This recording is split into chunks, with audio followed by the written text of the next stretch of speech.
Welcome friends, প্রত্যেককে স্বাগত আমাদের ইউটিউব চ্যানেলে।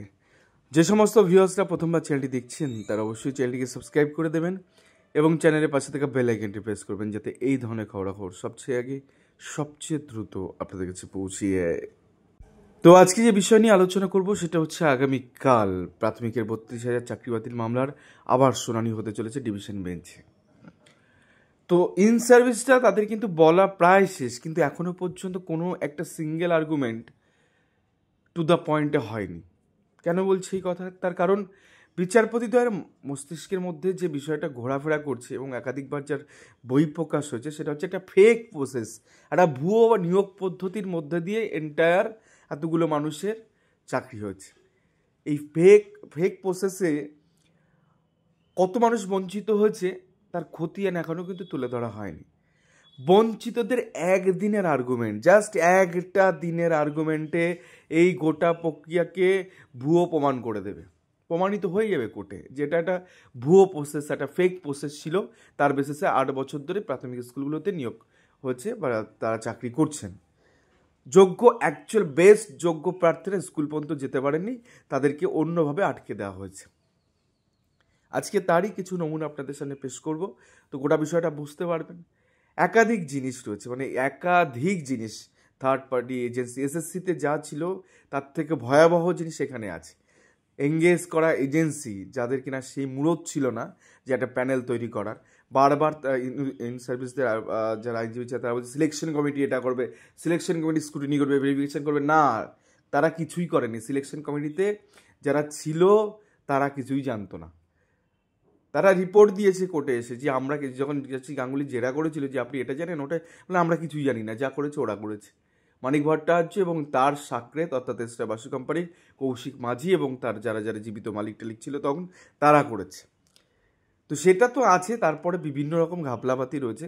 ছোট্ট একটা ঘাপলা এখানে আপনাদের তুলে ধরি, সেটা হচ্ছে West Bengal board of primary education Malda district primary school council. দেখুন, এটা কোনোদিন হতে পারে না যেটা আপনাদের দেখাচ্ছি।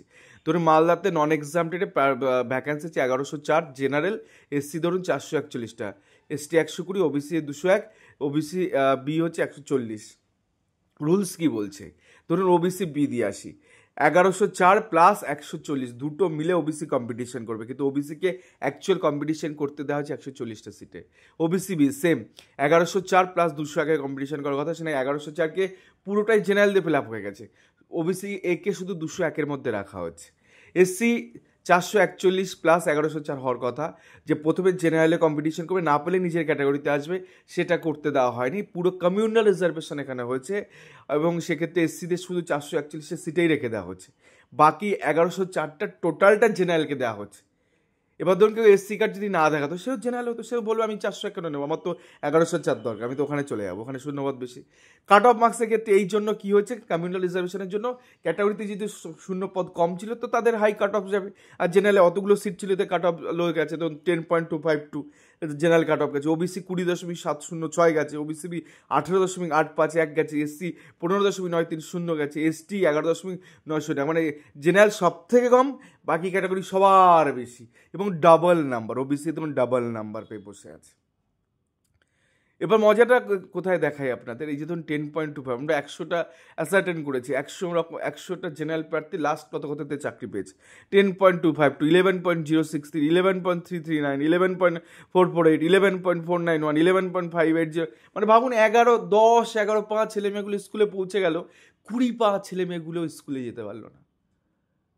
আর এটার জন্য কিছু, আমি কি বলবো, এদের তো নাম আনা, মানে মুখে নাম আনা যাবে না, কারণ এত অসভ্য এরা এরা এরা কি চায়, এরা চায় যে এদের চাকরিগুলো থেকে যাবে আর যোগ্য যারা আছে তাদের হবে না চাকরি, তাদের 8 বছরের খেসারত কেউ দেবে না। তো নাম্বারগুলো দেখুন 12, 10, 11, 12 এরকম হচ্ছে সব নাম্বার। এইরকম মালদা ডিস্ট্রিক্টে বিশ্বাস করবেন না, প্রচুর এমন সংখ্যক প্রার্থী আছে যারা ইন্টারভিউ এবং অ্যাপটিউড টেস্ট ছাড়াই এই নাম্বারটা অতিক্রম করেছে। তো এরা যদি স্কুলে গিয়ে পড়াতে পারে, তারা তো ইন্টারভিউ অ্যাপটিউড টেস্ট ছেড়ে দিন, এর থেকে বেশি নাম্বার। ন্যাচারালি তারা তো অনেকটাই যোগ্য, ভরপুর যোগ্য। তো তারা কিনা এই প্যানেলে জায়গা পেল না। আর এই প্যানেল নিয়ে কথা বলতে গেলে টিআরএসি খারাপ, টিআরএসি তা, আরে লড়াইটা করবে কে? কাউকে না কাউকে তো এগিয়ে আসতে হবে। টিআরএসি এসছে এগিয়ে 100তম ব্যক্তি 12.8 6-3 এই যদি নাম্বার হয়, আপনাদের কয়েকটা নাম্বার দেখে অনেকে বলবেন যে রিজার্ভেশনে টেটে 90 নিচে পেলেই হবে না, তা আরে সবাই ঢুকেছে, 11,765 ঢুকেছে, 16,500 ঢুকেছে, প্রাথমিক শিক্ষা পর্ষদ করেছে। আমি দেখাই কয়েকজনের নাম্বার, যেমন এমডি নাজিবুর রহমান, নাম্বারটা বস একবার দেখবেন যে তার মাধ্যমিকে 4.393, কতটা ট্যালেন্টেড একটা স্টুডেন্ট, ব্রিলিয়েন্ট একটা স্টুডেন্ট, মানে বুঝতে পারছি উইদাউট অ্যাডিশনাল তার এই নাম্বার। এইচএসের 83% নাম্বার, বুঝতে পারছেন কত নাম্বার। টেটে ভালো নাম্বার পেয়েছে, ভাইভাতে 2.5 পেয়েছে, অ্যাপটিউড টেস্টে 2.5 পেয়েছে, টোটাল 20.459। অথচ 100 জন ক্যান্ডিডেট আমরা দেখলাম যেখানে জেনারেল 12.5 পেয়ে স্কুলে চলে গেছে, 8 বছর চাকরি হচ্ছে, আর 20 পেয়ে চাকরি পায়নি, 20-র উপরে চাকরি পায়নি। এটা হতে পারে এই সংখ্যক প্রার্থী। দেন চলে আসি পরে সৈয়দ জিয়ারুল, এর নাম্বার ধরুন 16.280, স্কুলে যেতে পারেনি, অথচ 10 পা ছেলেমেয়েগুলো 11 পা ছেলেমেয়েগুলো স্কুলে পড়াচ্ছে।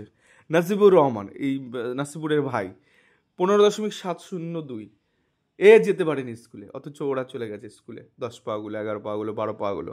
মিঠুন কর্মকার, দেখুন টেটে 3.5 নাম্বার রয়েছে, বয়সটাও কম, 14.062, ইন্টারভিউ অ্যাপটিউড টেস্ট ছাড়াই সে 10.252 ক্রস করে গেছে, এবং ওদের ক্রস করে গেছে। এবং কত আছে সংগ্রাম, অফিকুল হাসানুজ্জামান, গাদাগুচ্ছের প্রার্থী রয়েছে যারা, আমি তো একটা দুটো উদাহরণটা, যে বহু প্রার্থী, মানে হাজারে হাজারে প্রার্থী এই ডিস্ট্রিক্টে এরকম জেনারেল কাট আপ তারা ক্রস করে গেছে। আর সেটেল ল বলছে ইপে রিজার্ভ ক্যান্ডিডেট, মানে যদি কোনো রিজার্ভ ক্যান্ডিডেট যদি সেক্ষেত্রে জেনারেল কাট আপ ক্রস করে যায়, তাকে জেনারেল হিসেবে চাকরি দিতে হবে, এটাই তো রুলস।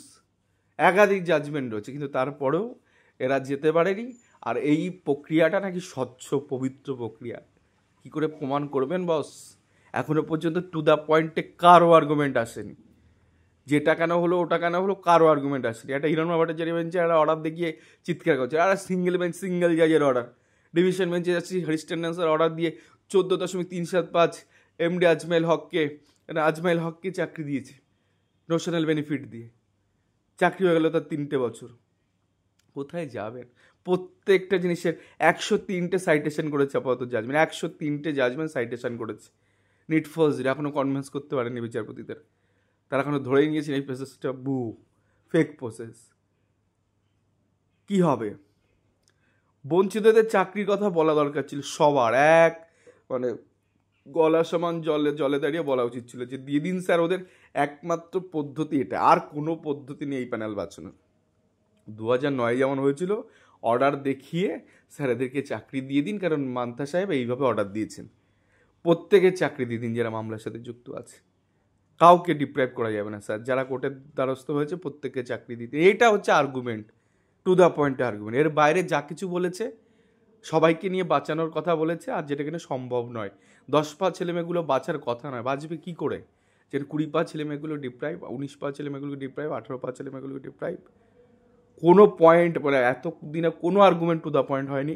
আর্গুমেন্ট তো এবার হবে, যখন বঞ্চিতরা শুরু, প্রথম দিনে একদিনে আর্গুমেন্টে এই প্রসেসটা ফেক বলে প্রমাণিত হবে, ভুয়ো প্রসেস, ভুয়ো নিয়োগ পদ্ধতি, সব কিছু সাবপ্রেস করা হচ্ছে, প্যানেল পাবলিকেশন হয়নি, সব কিছু ভুয়ো প্রমাণিত হয়ে যাবে। 8 বছর ভুয়ো প্রমাণিত, আর তারপরে 2-3টে যে অর্ডার পাওয়া গেছে তাতে তো খালাস। যাক, এই ছিল সেই গুরুত্বপূর্ণ ভিডিও। ধন্যবাদ।